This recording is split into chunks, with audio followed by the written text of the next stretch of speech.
All right. So, chapter 7, all about equations.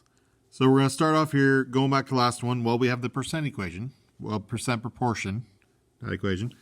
But remember, we set this up. It's is over of. So, we don't know an is. So, we're going to have a variable there. Our of is going to be 51. Percent always goes over the 100. So, we times these two that are across. So, 51 times 32. And then divide by what's across from the x. So divide by 100 leaves us with x equaling 16.32. So percent proportion. Now what we're going to start getting into today is dealing with equations. And it's going to be a deal where they give you the option. So right now we're just looking at, okay, so start thinking about what number can we put in there that would make this equation true. Now, if we look at it, we're taking 2n, so 2 times whatever n is. So we have the option of n being 4 or n being 5.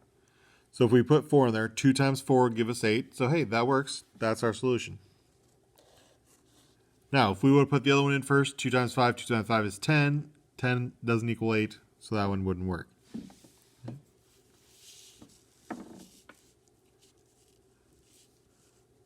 So we have s over 3.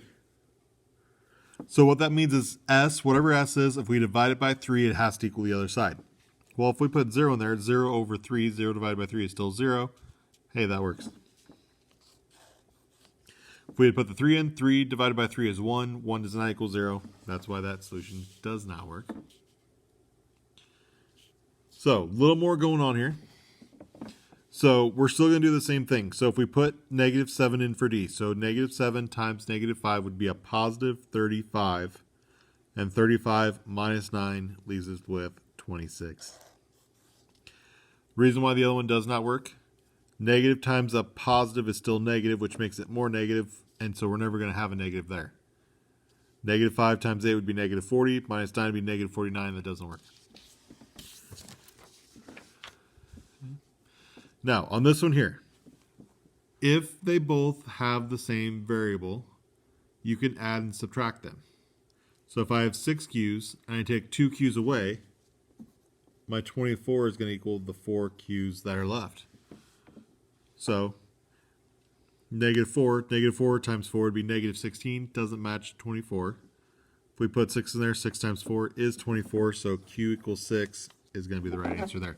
So this whole thing on IXL is going to be about picking which solution fits. So really all you got to do is you got to put it in. Remember, if it's by a variable here like negative 5d, that's multiplying whatever d would be. You might have to subtract, you may have to add to it, but that's what you're going to be doing. You're going to be testing those out to find, does that equal the other side? Let me know if you have any questions. Otherwise, until next time, we'll talk to you later.